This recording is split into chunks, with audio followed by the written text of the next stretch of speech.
Letters from a Lost Uncle by Mervyn Peake. Part 2. Fifth letter. 6 days later. What a long letter my last one was. But now we must get to the point. I promised in my last letter not to refer to my past again, so I can't tell you about the extraordinary escape I had from a snow serpent 5 days ago. It was about as long as the distance between two lampposts. Oh, it is most aggravating not to be able to recount the experience of how I pinned it to a pine tree with my leg spike, and how I could not remove my leg or myself for over 3 days because it died so slowly. For my leg spike is fixed onto me so efficiently that I could not detach myself, and oh, blubber! How wicked his eyes looked, with me only just out of reach of his flickering fangs. How glad I was when at last he closed his little red eyes, and his poisoned tongue stopped trembling forever, and I removed my leg spike from his throat. How hungry I was, too. This is just to show how long the snow serpent would be compared with myself, if he stood on end, which of course he wouldn't do. This blotch is washing up water, sorry. I am now many miles further to the northeast, and I am writing from a cave in a gaunt hillside. Oh, yesterday was weary beyond belief.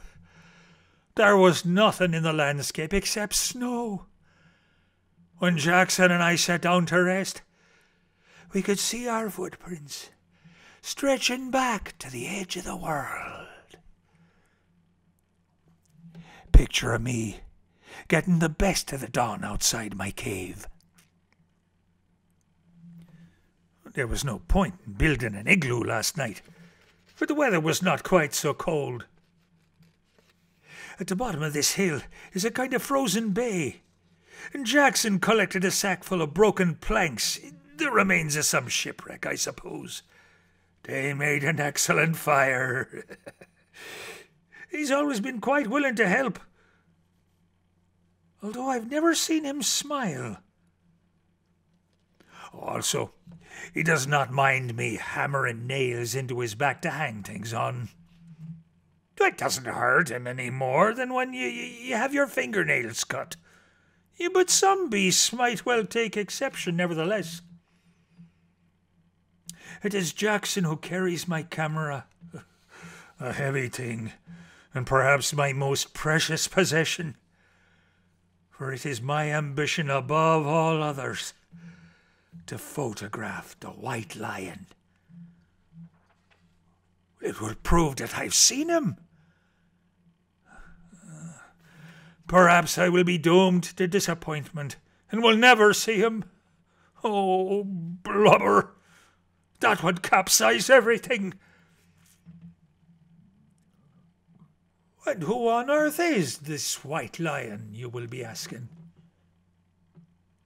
I will tell you, nephew. He is the Lord of Snow. There have been strange rumours about him. Rumours that have spread across the world. Oh, hags, blubber, I've met with them everywhere, from snow to burning sand. I'm approaching his dominion. I'm sure of it. I've never felt as I feel now, so certain of being near him, for I've developed any number of instincts which I never had in England. They all point to one thing, that I'm on his tail. You're very nearly. I keep an eye very wide open, and even my leg spike seems to stalk along as though it had a brain inside it. You will understand, unless you're very stupid, How exciting it is, after so many years spent in searching for the white lion, to feel so close to him.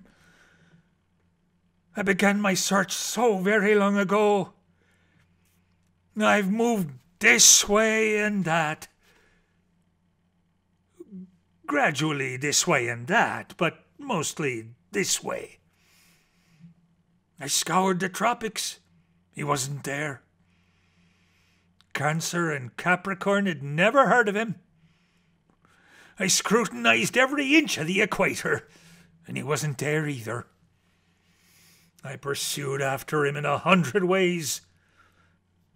I built canoes out of birchwood. I carved dugouts from cedar wood. I've made coracles out of animals' skin, and have searched the dangerous rivers. I've made wigwams and cabins of pine, and have lived in hollow trees and mountainous caves. I've searched the forests that surround all these, and steered my raft among the coffin waves. Sometimes I thought I was nearing his boundaries, only to be disappointed. I found his stamp 7 times during my wanderings. Once it was on a letter which a pygmy dropped on the ground when a crocodile chased him up a tree. This stamp, with his image on it, only helped to inflame my imagination. I searched all the harder. Oh, pickle my blubber, but my wanderings would fill a book as big as the Bible. Oh, I must go to sleep now. I'm sure something exciting is going to happen tomorrow.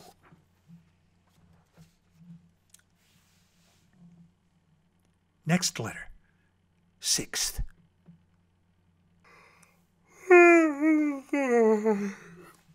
It is 9 o'clock at night. I'm very tired and not very much wanting to write.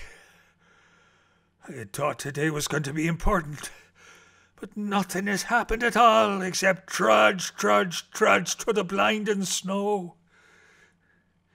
Jackson has been most irritating, stumbling over every little hump of ground and having to be picked up. I stopped him to do a drawing, for a great black sea was on our left some of the way, with peculiar icebergs on it. But he kept moving just when I got my pencil on the paper. Sometimes I wish I was on my own.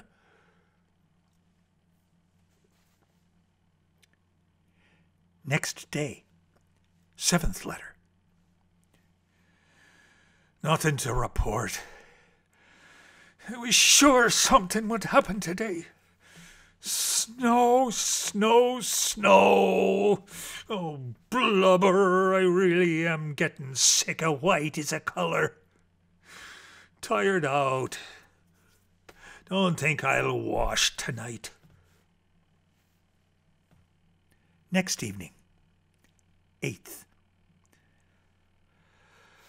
Nothing to report. Jackson has a beastly cough. I'm very irritated. Next evening. 9th. I'm fed up. Jackson's cough worse. Good night. Next evening. 10th. I can't think why nothing important is happening, because I am sure I am close to the white lion. I can feel it in every bone I've got, including my leg spike. There were 7 clues today, 6 of which I followed in turn. No good. I'll pursue the last one tomorrow. I'm sorry these last 2 letters have been so short. Oh, Jackson's cough is better. There's a funny green light in the sky this evening. I wonder what it means.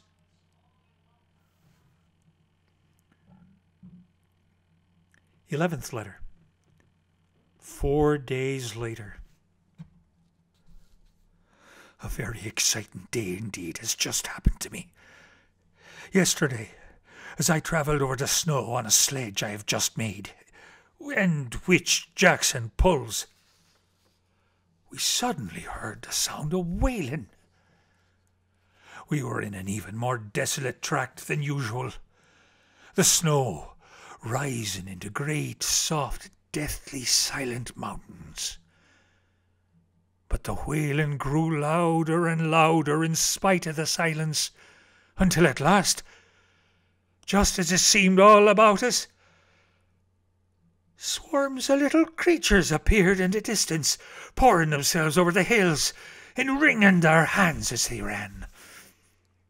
I knew at once, of course, that they were fleeing from the scene of some Arctic tragedy. The snow all around us that had been so speckless was black with them.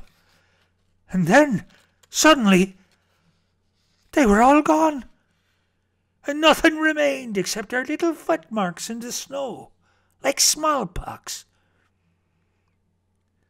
A tremor ran down my spine, for suddenly the silence had come again, and it was as white and empty as the snowy hills before the footmarks came. The wailing of the creatures had disturbed the sea elephants, some of whom broke through the icy ground and pushed their ugly heads to the snow where it wasn't so thick in the valleys. Then they began to bellow, as though they were in pain, or as though they also knew that there was a tragedy happening somewhere which they had only just heard about.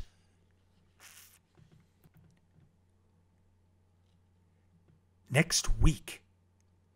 12th letter. I had said in last week's letter that I had had an exciting day. But when I look back on it now, it seems very dull. This is because since then I have been in the thick of glory. I will tell you about it. I haven't been able to write to you during the last few days because I've had too much to do. I meant to write last night, but when I built my fire, I felt too tired. And yet I couldn't sleep either, because all night long I kept remembering my adventures. But I feel full of energy this morning, and have just finished my breakfast of penguin's eggs covered up with sea leopard soup. Also, I have bandaged up all the wounds which Jackson suffered yesterday, as well as 4 of my own.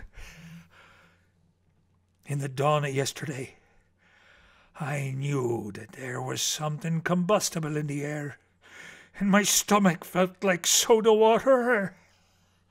First of all, as the sun began to heave itself, all lilac and green above the horizon of dark snow, I began to prepare my weapons, my camera, and to whet my swordfish leg.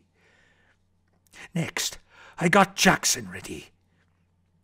Even he seemed to know there was danger about, and he became even more clumsy than usual.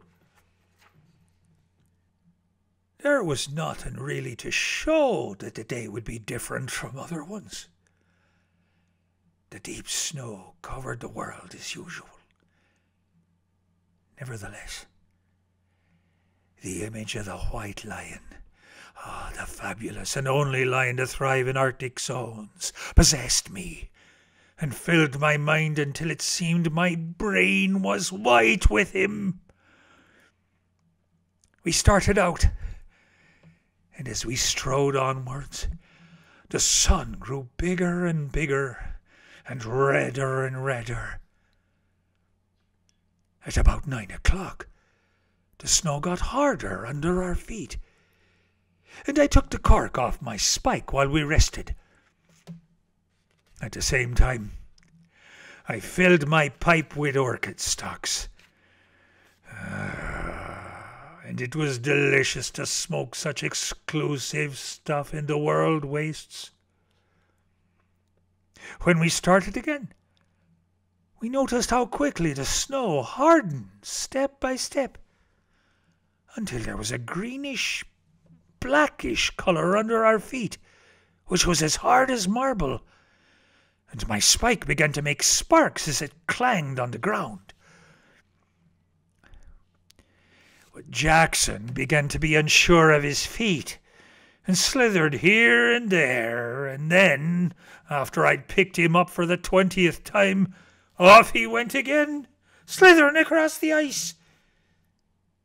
Suddenly, I realized that he was going faster and faster, for it was downhill, and nothing could stop him. But what was worse, I saw that he was heading for a great chasm. How fast I ran after him I cannot say, but the sparks flew from the ice as though it was Guy Fawkes Day, and I sounded like crockery being broken for a long time. The yawning chasm ahead looked as though it was rushing towards Jackson. Within a few moments, he would plunge over the edge of the ice and carry my precious belongings and my camera, as well as himself, over the glassy brink and down into the depths. I redoubled my sparks, and just as he was about to fly out into the ghastly darkness to be lost forever, I gave a great leap and pinned him by his trousers to the ice. My leg spike had just missed his scaly little leg, but his trousers were made out of strong whale skin and did not tear at all. So there we were, breathless but safe on the brink of the chasm. But how were we to get across? It gaped below us, black and deadly, and as wide as a tennis court. It was no use looking at Jackson. He couldn't help. The silly way in which he sat down and waited with his eyes on me made me angry. But there was a new trouble. Out of the sky came a swarm of Arctic vultures. Huge birds with bodies as big as dogs. They swooped with hideous speed upon us, and only turned aside with gaping claws and beaks wide open like scissors when they were all but in our hair. Up they shot again in a cloud of wicked feathers, until they were only specks in the freezing sky. Just when we thought we were free of them, down they came again with screams of hunger. This time I lay on my back, with my legs spiked in the air to protect myself, but they saw it in time and swerved over my head. In fact, one of their long grisly plumes fell across my face. This time, as the great bird shot past us, I noticed that they sped across the chasm before they lifted in flight and soared once more into the zenith. Then I remembered something. These dreadful fowl only feed on carrion. They were waiting for us to die. I had an idea, and told Jay to tie half of our belongings to one of his legs, and I tied the rest of the things onto one of my legs. My only leg, in fact.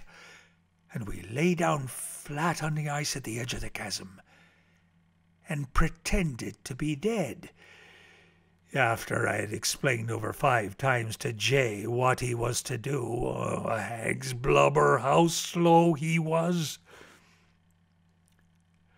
Down came the vultures from the sky again, while we lay stiff and still. We watched them out of the corners of our half-closed eyes until they were just above us. Their wings rattled aloud, their mouths were wide, and their long, scraggy necks trembled with greed. At that moment, we sprang to our feet, and before the vultures could stop their Russian flight, we jumped at the nearest birds, and catching hold of their ankles, were carried across the chasm. We were too heavy for them, of course, so that they were only just able to get across, their wings beating frantically. This suited us very well, for it meant that when we let go of their legs on the other side of the chasm, we had only a few feet to fall. As soon as we let go, the vultures shot up to the sky so rapidly that they were out of sight before we'd got to our feet. We never saw them again, nor any of their hideous tribe. We had too much life in us to suit their tastes. By now, it was nearly 10 o'clock. The sun, like a crimson balloon, seemed to be hanging just above our heads, with the sky a long way behind it. But it gave out no heat, or if it did, I never felt it, and Jay was shaken badly. As we trudged onwards, I forgot to say that our sledge had been smashed by a moose. The ground became knobbly, and the ice gave place to softer and softer ground, until we were once again in deep snow. It was dangerous country. I could feel it in every bone of my body, especially my spine and shoulder blades. I looked about me piercingly. Jay hadn't felt anything at all, and trudged on at my side with his irritatingly little feet making marks in the snow the shape of fishes. By now, the snow was so deep that I fixed a cork into my swordfish leg, which made walking easier. It had been a still and silent day, but all of a sudden, there was a kind of rustly sound, a shuffling commotion in the snow all about us. And then, the first icy, slithering, terrible breath of a perilous wind. I stood still at once. It was not an ordinary wind, because it didn't seem to come from any particular direction, but was more like goose flesh all over the earth. I called Jackson to me with a sharp word of command. The goose flesh got worse, and the snow began to shift under our feet, so that it was difficult to keep our balance. There was only one thing to do in that great waste, and that was to dig. Within a few minutes, we had scooped a deep hole, and although the snow had to be bailed out continuously, we were more protected below the surface. I stood up and peered over the top, and I all but lost my bowler hat, for a curly draught of air nearly plucked it from my head. As I say, it was a curling draught, for I noticed in the short time I had my head above the edge that there were great blankets of snow in the air that floated and waved, and growing faster and faster in their flight, began to circle round and round a white pillar that was growing up in their middle. And all the snow that had become so disturbed and excited all over the earth was now being drawn in one direction, towards this white pillar that grew higher and higher in the shape of a funnel, a white funnel of whirling snow that was now so tall that however far I tilted my head, I couldn't see the top. And then, oh, horror o' hags, I saw the snow was being pulled away from beneath our very feet and all about us. And worse than that, we could feel our very selves begin to be tugged towards the whirlwind. There was nothing to hold on to. Jackson was clinging onto my leg, which made things even more difficult. But I began to dig deeper still in the snow with great fury. Every moment it was more difficult, for it seemed that there was a great invisible hand dragging at us. And suddenly, my camera was snatched away and sucked into the whirling pillar. I can remember very vividly how it looked as it rushed across the ground into the middle of the white whirling funnel and was carried up into the heights. And how I thought in a spasm of horror of how I would feel being carried up after it to certain death. But I never stopped digging, and all at once my hands struck something hard, something as smooth as ice. It was ice. And then it was that my brain worked even more quickly than the whirlwind. I plucked the cork off and jabbed my leg spike as hard as I could into the shining rock-like surface of the ice. It hardly made a mark, but I jabbed again in exactly the same place, and then again. And the fourth jab, it seemed to stick a little. And then I told Jackson what to do. 5 times we were nearly torn away from where we struggled to keep our balance before Jackson understood. He took hold of my proper leg by its foot and, crouching down, began to stumble round and round me, twisting me as he went. So there I was, with my spike in the ice, and Jackson screwing me in. For if you have another look at the drawing I have made of my swordfish spike, you'll see how it is in the form of a gigantic screw. Round and round went Jackson, and deeper went my leg spike, until I was knee-deep in ice. At that very moment, with a deep husky roar, all the snow that was left on the ground for as far as the eye could see began to rush across the ground, till every particle of it was gathered into the whirlwind, which billowed up to even greater heights with a cry like the death of a mammoth. And then, as suddenly as it had started, the commotion ceased. We were in a dead calm. Nothing stirred.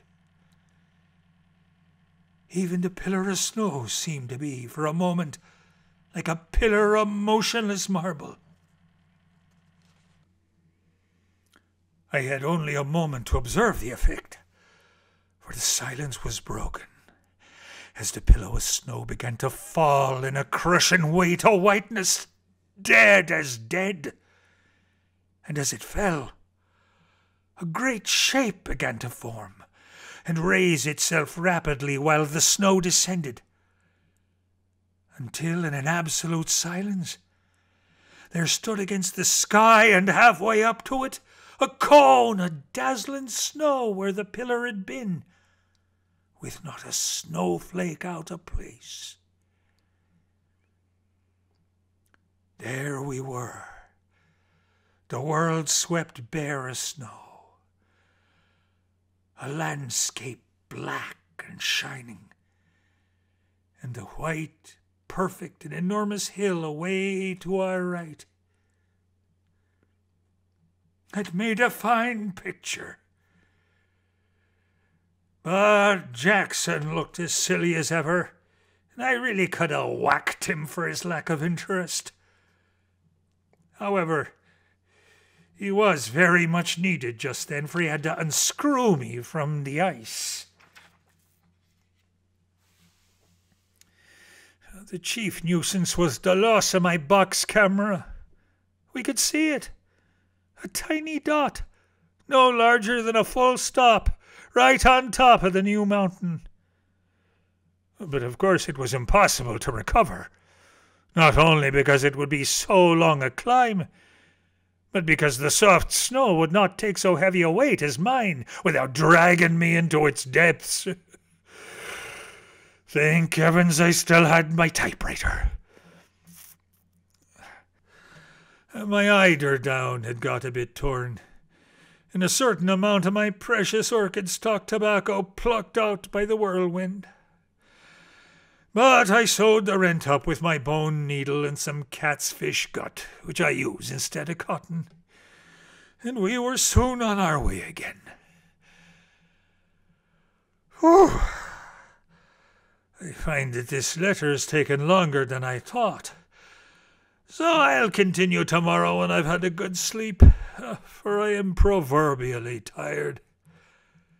Tomorrow's letter won't be a new one exactly, but a continuation of this.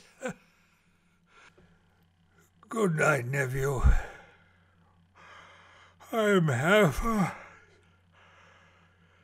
asleep.